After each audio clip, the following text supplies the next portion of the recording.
Yo guys, what is up? Luffy here. So today guys, I'm coming at you with a new type of video for my channel. And this time it will be a top 5 of the best rogue decks post-ban list. So first of all I want to do the honorable mentions.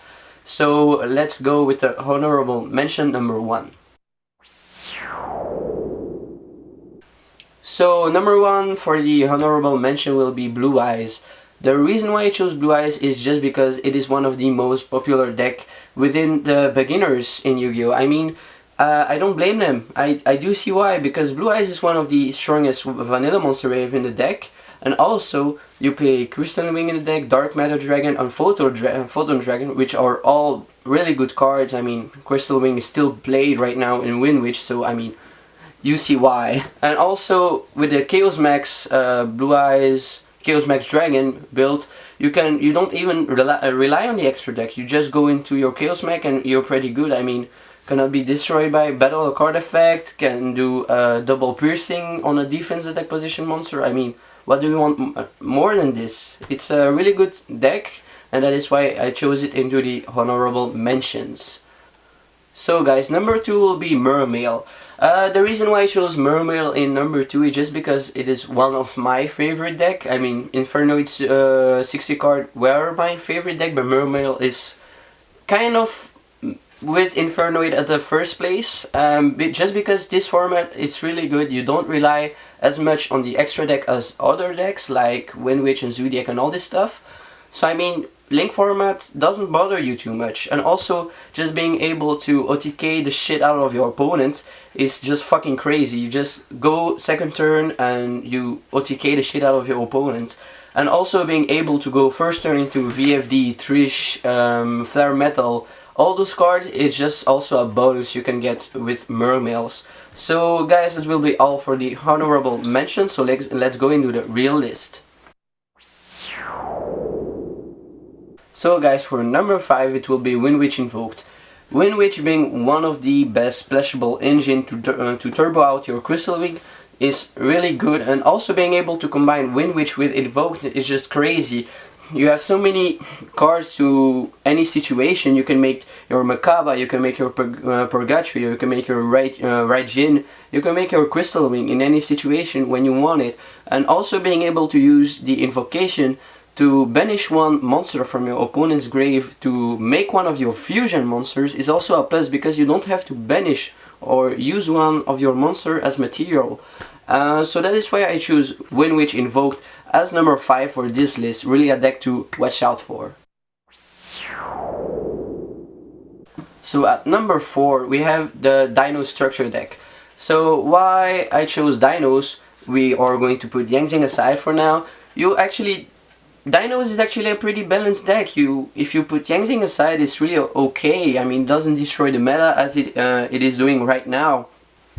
So what I mean right now is just you buy 3 decks of Dinos, this structure deck, and you have a pretty competitive deck. And if you have 3 spare Lithosigim and 2 spare Diagram, you have actually a pretty competitive decks under $100. And if you don't have any diagrams, you can just use Lost World, because it is actually a pretty OP spell. You can just use the token on your opponent's field to get so many pluses, just through Oviraptor's effect, to battle phase, through everything you want. Just use that token, and they cannot target your dinosaur monsters. They just first of all have to use your token to be able to target your monsters. So that's why I chose Dinos right now, and also not forgetting the Conductor Tyranno.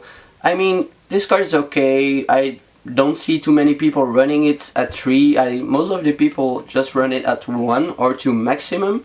So I mean, it isn't really a problem. If they get their Tyranno on the field, just thing you have to do is to just use a Kaiju or chalice it and be able to destroy it. So that is why I chose Dinos at number 4.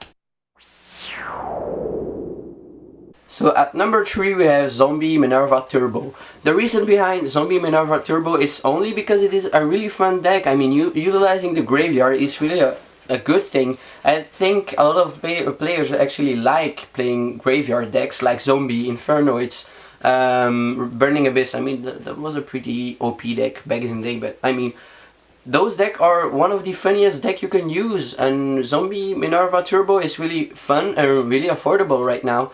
Also, Minerva being reprinted in Battle of Legends and also being really affordable is also a plus. And the other good thing this deck has is also being to make a board of Mrs. Radiant, Dante and Minerva with just a 2-card combo, and having like at least 10 cards in the grave. It's just an awesome plus too. So that is why I have put Zombie Minerva Turbo at 3rd place. So number 2, guys, will be World Chalice. Well, why in the name of Exodia will I choose World Chalice? Well, just because number 1, it is only made out of commons. I mean, the only like rare cards you need is the World Chalice Fairy, and it is an Ultra. And then you have only World Legacy thing in there, and that is a rare. So I mean, you don't really need a lot of money to buy this deck. The only secret rare is Ningirisu, and I mean only 1 or 2 is enough. And also, if you really want to make World Chalice really competitive, that is our point number 2, you just need 2 Firewall Dragons, and then you can make an awesome board. If you make World Chalice with Firewall Dragons and Kaiju, Game Seal and Kyoto Waterfront, you actually have a pretty decent deck. I mean, really good. You can make a pretty good board of 2 firewalls being protected by 2 Ibs. So they're calling, so you have 2 firewall effects, and also you have 1 Game Seal with 1 Kyoto Waterfront with 5 counters on it. So I mean, it is just negate city, get wrecked. Try to get around that, players. I mean, what do you want to do against this board? Just scoop? I mean, also this deck is really complicated because it is really a combo based deck. So if you're a beginner, I wouldn't recommend you to begin with World Chalice. But if you're actually a pretty good player and you're sure you can play World Chalice, I should say just go for it. It is one of the best deck post-Banlist, I think. So number 1 of the best rogue deck post-Banlist and also right now will be Cosmo. Why I choose Cosmo, guys, is just because, I mean, being able to not utilize the extra deck in this format is really good, because I mean, Cosmo doesn't give a shit about the extra deck. You just play your big ships and go on with your life. And also the fact that you can just lock your opponent out of the extra deck, like World Chalice and Zoo and all this stuff, is also like a plus you can get, because when you play with artifacts you can just lock your opponent out of so many resources.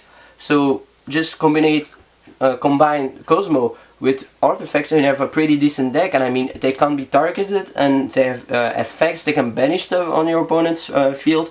So if you want to go to a YCS and do well at a YCS, this format, I should say, go out with Cosmo. So guys, that will be all for my list today. I thank you guys for watching the video. I mean, guys, you can leave a like and subscribe and post a comment down below which rogue deck you would like to see and which rogue deck you're playing right now or you want to play next format. So guys, thanks a lot for watching, and I will see you next time.